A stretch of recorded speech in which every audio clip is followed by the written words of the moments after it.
Hello everyone and welcome to the Inside Rugby with Mark preview show. In this episode I'm going to be talking about the upcoming game on Saturday between the South African Springboks and Ireland that's going to be played at Loftus Versfeld in Pretoria.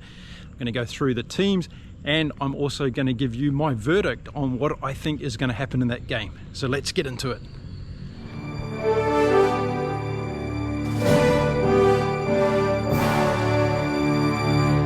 Back to the channel everyone. If you haven't been here before, my name is Mark. I'm a Kiwi rugby fan who's living here in beautiful Cancun in Mexico.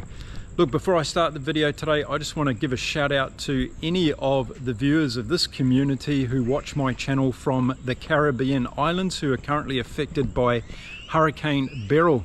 It's been devastating over the last 48 hours with the destruction that Beryl has brought to the Caribbean islands. And unfortunately for us here in Cancun, we're going to see Beryl tomorrow, 24 hours from now, and it's not looking very pretty as well. So I'm going to be doing the best I can to keep you up to date with all my content over this amazing weekend of rugby. Beryl's come at a very bad time for rugby fans. But in all seriousness, if you're watching this throughout the Caribbean, I hope that you're well, stay safe. Remember, houses and everything can be rebuilt, but we've got to save as many lives as we possibly can. Also, from anyone watching here along the coastline in Mexico, from Cancun in the north right down to the Belize border, we're all on huge hurricane watch in the next 24 hours for this hurricane to come through. So I wish you all the very, very best. Now let's get into the show and talk about some rugby, because boy, have we got a great couple of games coming up this weekend. And in this video, I'm going to be talking about the South Africa game against Ireland. And I think the first thing we need to do is get the elephant, or address the elephant in the room, and that's for all the Irish people. Yes, Hugo Keenan and Jamison Gibson Park are not playing in this game, so they won't be taken into consideration for selection, of course. Now, I haven't got the Irish team announced yet by Andy Farrell. I'm expecting that to happen today or early tomorrow. I have to get this video out because of that hurricane problem, so I just wanted to do it without the Irish team, unfortunately. But if you have missed my video on my Irish team selection, I don't think I'm going to be too far away from the right selection, and I think many of you thought the same thing by reading the comments. So check that out and see what Irish team I named to play in this first test match against the Springboks in Pretoria. Okay, Rassie has named the team. And really interesting selection for me, because I wasn't too far away, first of all, and the second thing is there is no Manny Lebok in this team, so seems like Rassie is thinking along similar lines when it comes to the development of number 10 in that squad of South African players. But let's have a look at the team right now and go through the Springboks they're going to be taking to the field in that first test. And starting off at fullback, and we have Willie LaRue, of course, and he's going to be instrumental with his experience in the back three. I'm going to be talking about that a little bit more in the video, so stay tuned for that. And then on the wings we've got Cheslin Colby and Kurt Lee Arendse, and great pairing on the wings there for South Africa. Not only experience but speed to boot, and plenty of try scoring capabilities. I think that's going to be important in this game. Moving on into the centres, and the pairing that we thought was going to be there is there. It's Jesse Creel and Damien Dialandi, and what a pairing that is in the centres for the South Africans. Moving inside, we have Andre Pollard at number 10, and I don't think there was any doubt that this was going to happen. His kicking abilities, both in general play but also to the sticks, is going to be very important in this game. So Andre Pollard in at number 10. And then number 9, halfback, the starting halfback is going to be Faf de Klerk for this game. So that's the starting backline for South Africa. Okay, so that's the starting backline. Let's have a look at the two reserves that Rassie has picked in his 6-2 split. And the first one is halfback Grant Williams, and I'm very happy about this. I really like Grant Williams. I think he's going to add a lot to the South African team, particularly off the bench. And I think this indicates what sort of game Rassie wants to play by having someone with Grant Williams' speed coming on, hopefully in the second half. And then we've got Sasha Feinberg, and I thought this was going to happen, and I'm pleased that it has happened, because I think Manny Lebok is under a lot of pressure and he hasn't delivered in certain games so far for the Springboks. And I think Sasha now is going to get his opportunity, which under intense pressure is going to prove to a lot of people whether he's up to this level of rugby at this stage of his career or not. So a great pick there, I think, from Rassie, and going to be really interesting to see the impact that both Grant Williams and Sasha Feinberg have when they come off the bench. So there we go, the backline starters and reserves for this game against Ireland. Now let's have a look at the forwards for South Africa, because obviously this is going to be a very important part of the game. And in at number 8 is Quagga Smith. Now I put Evan Roos in there after I found out Jasper Wiese was suspended. So Quagga Smith gets in at number 8, and of course nothing lost there. His impetus around the breakdown is going to be critical in this game, and I think Rassie's done a good pick there. Moving on to the flankers, and we've got Peter Steph-Toy, and we've got Sia Kolese, of course, and he'll be the captain for this game. So a very experienced back three for South Africa, and this is going to be a vital area of the game. Moving on to the locks, and South Africa have chosen Franco Mostert and Eben Etzebeth, as I had mentioned in my team. Fantastic locking duo there. Expect them to do well in the set piece against this Irish team, I believe. And then in the front row, the only difference we had here from my selection was Bomnami will start the game. So along with Oxenchae, Bomnami, and then we have Frans Maherba on the other prop. So a great starting front row for South Africa, and they've left some real amazing ability to come off the bench, and I think Malcolm Marx coming off the bench in this particular game is a really good thing based on what we saw from his performance last time out against Wales. So I think Rassie is playing to the strengths here. He's got players that are really in form, but also got a lot of match fitness. I think that's going to be critical, and Marx is going to be able to come on and do his thing probably in the last 20 or 30 minutes of the game. So talking about those that are going to come on, let's have a look at the substitute forwards. And again, Rassie's gone for the 6-2 split, so these forwards are going to get some big emphasis in the second half. And as I mentioned, Malcolm Marx is going to be one of those. Then we've got Steenkamp, we've got Vincent Koch, we've got Morat, we've got R.G. Schneemann, and we've got Marco van Staden. So what a bench for South Africa to come on in the second half and really keep the emphasis of this game going. And I'm going to talk in a second about what I think is going to be the emphasis of this game. So there we go. That's the South African Springboks team to play against Ireland on Saturday. I think it's a very, very good team. There's a lot of experience there, a lot of World Cup winners as well. And I think that's what they're going to need to try and beat this Irish team. Now, at the time of making this video, as I mentioned, Andy Farrell has not named his team yet to play against the Springboks. I have to get this out before this hurricane arrives.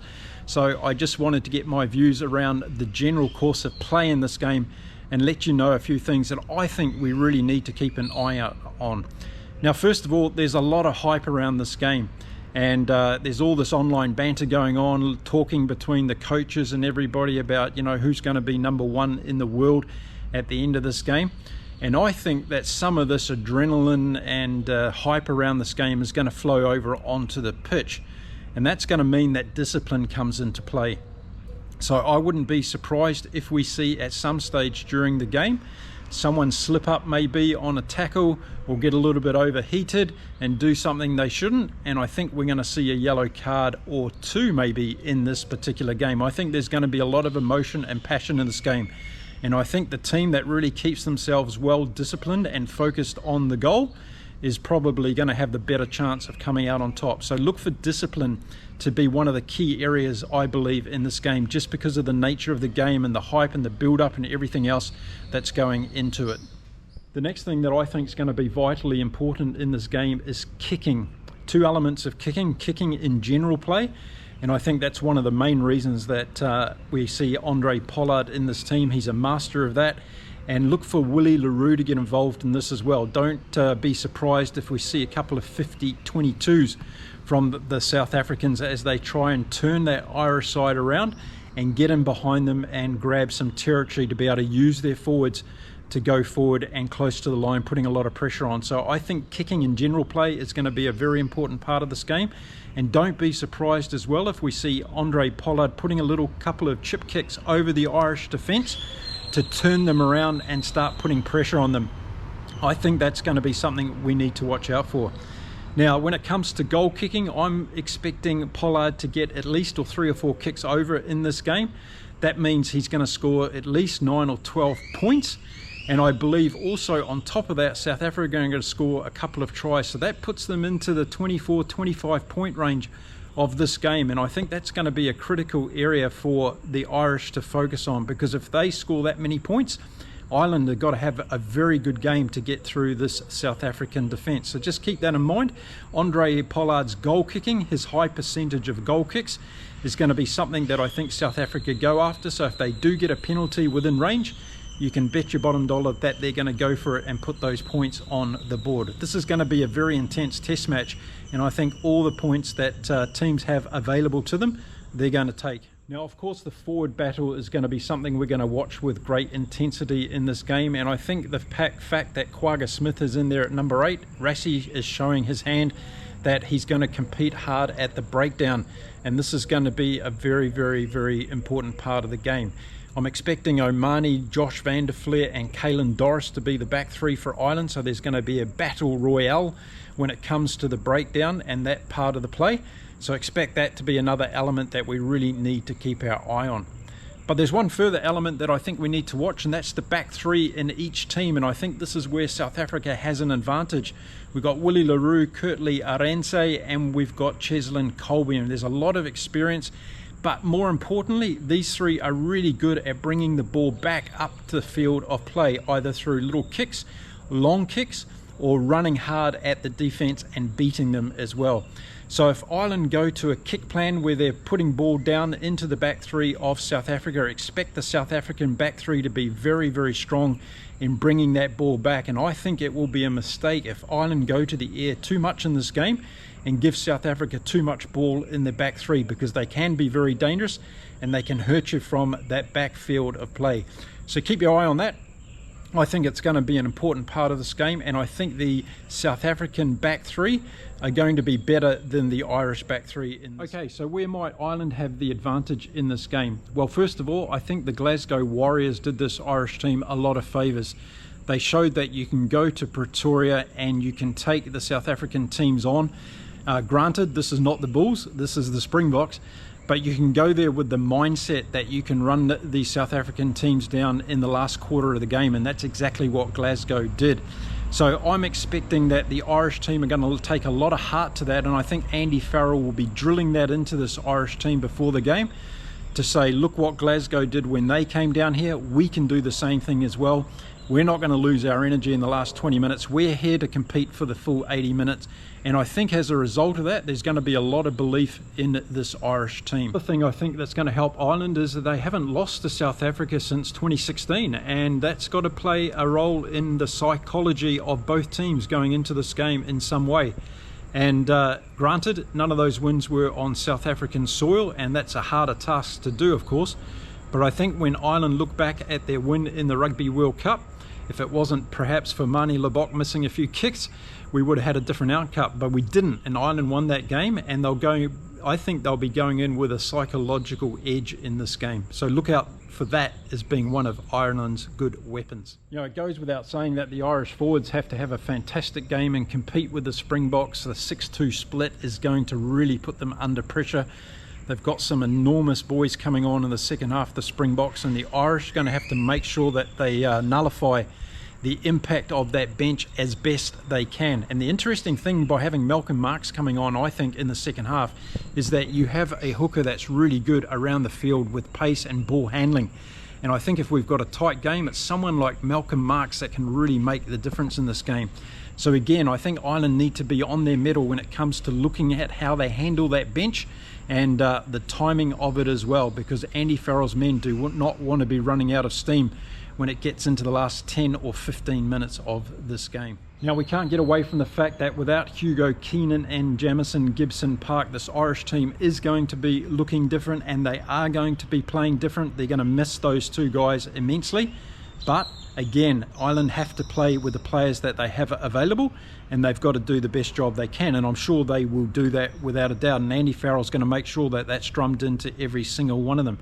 So if Jimmy O'Brien's at fullback and Casey's at halfback, I think this is going to be an opportunity for these guys to really show Andy Farrell that they are up to playing in this level of intensity against this type of opposition. So instead of looking at it as a negative, I'd rather see these guys that get a chance using it as a positive to show what they've got going up against the Springboks. The other things I want to add too before I close out this video today is that the situation in the top of World Rugby is very, very interesting at the moment. If we put our minds back to that Rugby World Cup last year, the outcomes of those quarterfinals and semi-finals could have been very, very different with a point here or a point there. And we have 4 or 5 teams at the top of World Rugby that are really vying for that top position at the moment.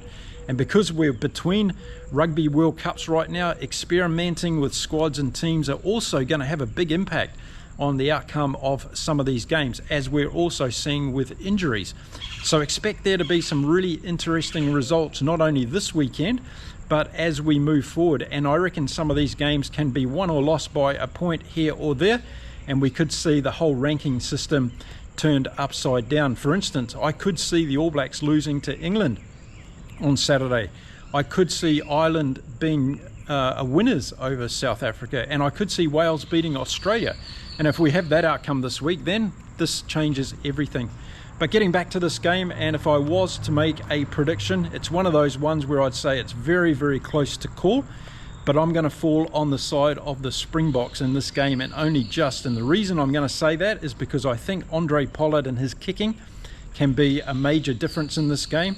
I think the South Africans playing at home is going to make a difference. I think the impact of their bench is going to make a difference in this game. And I think their back three is going to make a difference in this game as well. Colby, Arendse and Willie LaRue. So they're the reasons why I'm just falling on the side of South Africa to win this game. But I wouldn't be surprised if Ireland are causing a calamity down there in Pretoria by getting up and winning it.